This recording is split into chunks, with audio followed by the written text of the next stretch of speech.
Hai, assalamualaikum warahmatullahi wabarakatuh. Kembali lagi bersamaku Devi di channel Devi Fauzia yang akan selalu membahas seputar pengalamanku selama aku terkena HIR dan psikosomatik. Alhamdulillah, semoga aku doakan terus berdoa untukku pribadi dan untuk kalian semuanya. Semoga kita yang sedang terkena psikosomatik lebih bisa lagi mengontrol pola pikir yang negatif ke pola pikir yang positif, lebih bisa lagi mengontrol setiap hal-hal yang masuk ke pikiran kita, lebih bisa mengendalikan stres kita. Aku tahu itu tidak mudah, tapi aku yakin kita semua pasti akan bisa, teman-teman, karena sebenarnya hal-hal yang tidak difikirkan itu malah tidak semenakutkan itu gitu. Kenapa? Kenapa dunia kita seperti berbeda, kenapa kita seperti berada di dunia lain, seperti bukan kita yang dulu, kayak semua kebahagiaan itu terenggut gitu ya, itu karena pikiran kita sendiri, pikiran kita yang kita biarkan berlarut-larut memikirkan hal-hal yang sebenarnya insya Allah tidak terjadi gitu di hidup kita, teman-teman, hanya permainan pikiran. Jadi jika kalian yang sekarang sudah ada di fase bisa mengontrol pola pikir, pola pikiran yang negatif bisa diganti dengan pikiran positif, itu insya Allah kalau gejala GERD-nya itu akan hilang seiring kalian bisa mengendalikan pola pikir kalian, teman-teman. Nah, terima kasih atas dukungan kalian, terima kasih atas like dan komennya, terima kasih telah setia menonton setiap video-videoku. Dan bagi kalian yang belum subscribe, silahkan di subscribe dulu channelku agar aku terus berkembang, agar aku tidak malas-malesan membuat video sharing, karena ketika kalian komen di kolom komentar itu membuatku lebih semangat lagi gitu ya. Apalagi kalian ngasih tahu aku harus bahas apa lagi gitu, teman-teman. Nah, seperti kali ini nih aku akan bahas, sebenarnya ini juga banyak pertanyaan dari kalian. Terima kasih atas pertanyaan-pertanyaannya.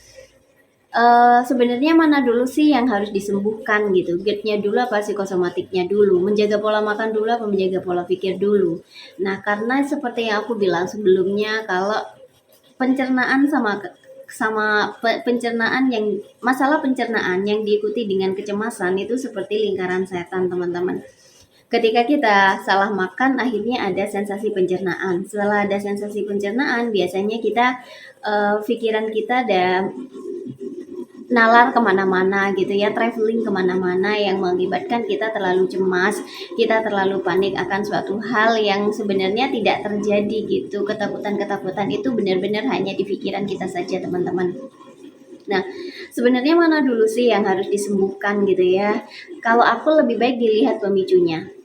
Sebenarnya yang lebih dominan di kalian itu gejala sensasi pencernaan yang mengganggu atau sensasi psikosomatiknya gitu. Sensasi karena kalian terlalu cemas sehingga menimbulkan gejala fisik. Kalau di kalian yang mana? Karena kalau di aku kalau cuma masalah pencernaannya, misalnya aku lagi kumat nih karena suatu hal, entah karena lagi stres, entah karena lagi makanan, sebenarnya biasanya aku mual. Kalau aku sudah mual, aku sudah tahu, oh ini asam lambungku lagi naik gitu, teman-teman. Biasanya setelah mual, kayak kemarin setelah mual aku kelingan.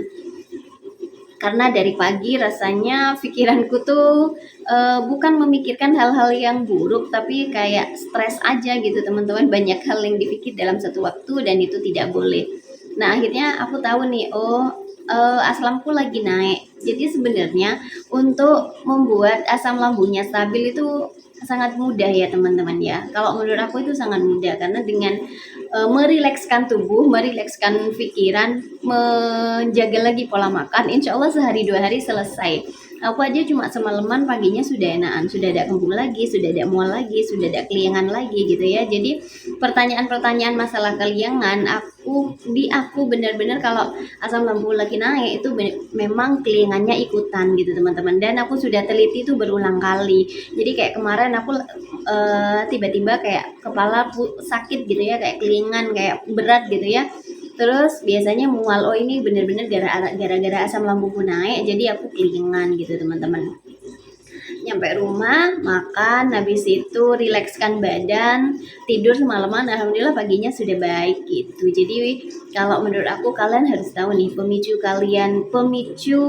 yang pertama kali nih apa GERD-nya dulu, atau kalian kena serangan cemas dulu akhirnya asam lambungnya naik gitu teman-teman, atau kalian kena sensasi asam lambung dulu kayak mual, terus keliengan gitu ya, dan akhirnya kalian cemas, akhirnya kalian panik karena tidak kunjung sembuh gitu teman-teman. Maka mana dulu sih Kak yang harus diperbaiki? Nah, ya nggak, kalau menurut aku ya teman-teman ya, kan kita bisa berpendapat, tapi ini berdasarkan pengalamanku. Aku yang pertama kali diperbaiki itu adalah menjaga pola makan dulu. Kayak ingin menstabilkan asam lambungnya dulu agar tidak terus-terusan naik. Karena kalau asam lambungnya terus-terusan naik, maka kayak sesek gitu ya, kayak nafas tidak plong, mual, begah, nyeri perut gitu-gitu, itu akan terus kerasa. Kalau itu terus kerasa, maka sensasi-sensasi lain itu akan datang gitu. Soalnya aku cemas lagi, ini kok tidak sembuh-sembuh, jangan-jangan ini kok ini sensasi ini kok sering tak rasakan, jangan-jangan gini gitu ya. Jadi penuh dengan jangan-jangan kalau sudah ada sensasi lambung. Kalau aku teman-teman, jadi kalau aku yang pertama adalah menjaga pola makan dulu. Jadi karena sudah berpuluh-puluhan tahun ya kita berada di pola makan yang sebenarnya tidak sehat ya. Jadi memang yang perlu diperbaiki adalah pola makan dulu. Terus masih banyak yang tanya, Kak makan apa gitu ya.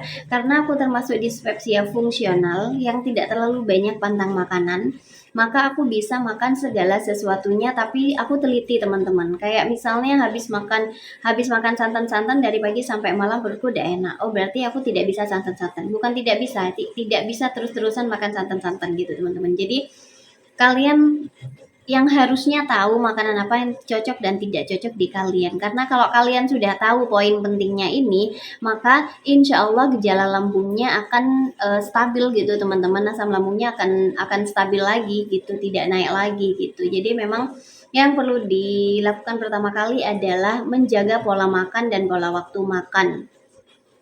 Nah, setelah itu bisa kalian lakukan, kayak kalian sudah tahu nih, oh aku tidak bisa makanan ini, oh aku tidak bisa minuman ini. Jadi kan kalian menghindari makanan dan minuman itu. Kalau kalian sudah tahu itu, kayaknya untuk GERD-nya itu gampang distabilkan gitu teman-teman. Asam lambungnya gampang turun kalau kalian sudah tahu makanan apa yang memicu asam lambung kalian naik gitu. Di samping itu, menjaga pola makan, pola waktu makan ini juga penting karena orang yang asam lambungnya naik gitu ya, itu tidak bisa makan banyak dalam satu waktu gitu teman-teman. Jadi makan sedikit tapi sering. Aku sekitar 3 kalau enggak 4 bulanan kayak gitu teman-teman. Tidak boleh capek karena kita memang ingin mengembalikan fungsi lambung kita seperti sedia kala. Jadi memang harus dilateni, harus disabari gitu teman-teman. Nah kalau misalnya pola makan, pola waktu makan, sama pola hidup itu kayak tidak terlalu begadangan, terus istirahat gitu ya, tidak terlalu diforsir kegiatannya, tapi juga tidak rebahan terus-terusan gitu teman-teman ya, melakukan aktivitas seperti biasanya. Nah kalau itu sudah bisa kalian lakukan, insya Allah kan GERD-nya akan kembali seperti semula, asam lambungnya akan stabil lagi. Maka kalau sudah sensasi lambungnya mendingan, nah biasanya poinnya adalah kita bisa mencoba untuk belajar lagi untuk memperbaiki pola pikir kita, teman-teman.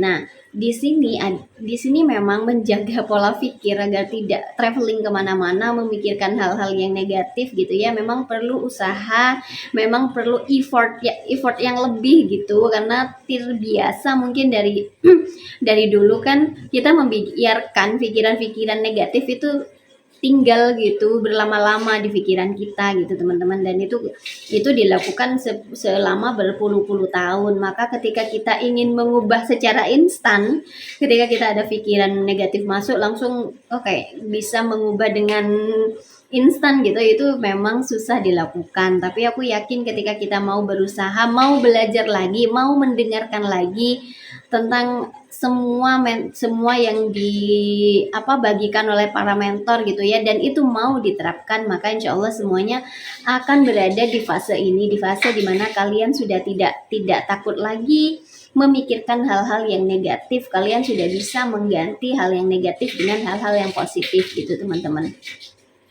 Nah, memang susah ya, banyak sekali yang bilang tidak mudah gitu, memang tidak mudah, tapi aku yakin jika kita berusaha semaksimal mungkin dan tidak ditelan mentah-mentah gitu teman-teman. Kayak misalnya aku bilang, cara mengubah pikiran negatif ke pikiran positif adalah dengan jangan terlalu berlarut-larut memikirkan hal-hal yang tidak mau kalian itu terjadi di hidup kalian.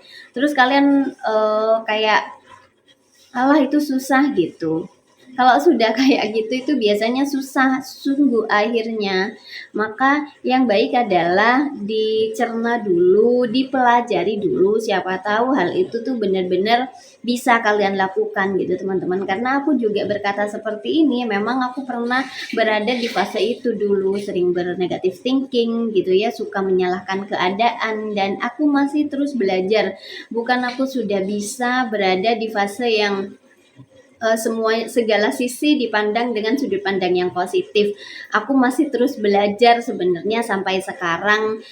Jadi video ini juga sebagai motivasi untukku pribadi agar aku selalu bisa berpositif thinking, segala sesuatunya dipikirkan dari segi positif teman-teman. Jadi berpikiran negatif sebenarnya berpikiran negatif itu boleh ketika kita ada sesuatu yang tidak sesuai keinginan, kan pasti pikiran kita tuh negatif gitu ya, tapi tidak dibiarkan berlama-lama, karena ketika dibiarkan berlama-lama dia akan keenaan nih tinggalnya gitu ya.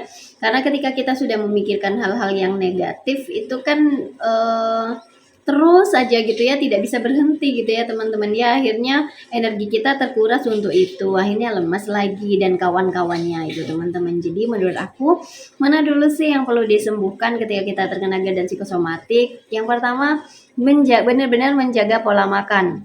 Asam lambungnya distabilkan dulu. Kalau sudah mulai stabil, tidak stabil 100%, tapi sudah mulai stabil, sensasi-sensasi lambungnya sudah jarang kalian rasakan, itu harus diikuti oleh menjaga pola pikir. Sekali lagi, apapun yang kalian rasakan sekarang, apapun yang kalian pikirkan sekarang, itu hanya ada di pikiran kalian, karena semua sensasi asam lambung dan psikosomatik insya Allah aman, karena buktinya aku bisa move on dari yang namanya GERD dan psikosomatik. Aku bisa berat badanku bisa kembali normal lagi karena memang energinya itu tidak terkuras habis untuk memikirkan hal-hal yang negatif gitu teman-teman. Tidak pikirannya itu dibiarkan istirahat, tidak selalu memikirkan hal-hal yang tidak kita inginkan. Terus dijaga juga pola makannya. Jadi meskipun kalian ada mual-mual gitu, kalau menurut aku lebih baik dipaksa untuk makan, karena kalau dimanjain, dibiarkan gitu ya, ada enak makan dibiarkan. Nah itu yang biasanya akhirnya lambungnya perih, akhirnya lambungnya luka gitu ya, iritasi gitu teman-teman. Jadi sebelum itu kejadian lebih baik diusahakan sedini mungkin hal-hal yang bisa membuat lambung kita kembali stabil dengan cara menjaga pola makan. Karena memang kan kalau hubungannya dengan pencernaan pasti makanan gitu ya teman-teman ya.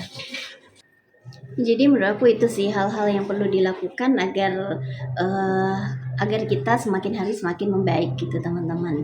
Jadi itu berdasarkan pengalamanku, silahkan dipraktekkan, semoga bermanfaat untukku pribadi dan untuk kalian semua. Terima kasih telah menonton videoku dari awal sampai akhir. Silahkan jangan di skip-skip karena mungkin ada poin penting di tengah-tengah video atau di akhir yang kita tidak pernah tahu nih kata-kata bagian mana yang klik di kita gitu teman-teman. Terima kasih atas perhatiannya. Wassalamualaikum warahmatullahi wabarakatuh.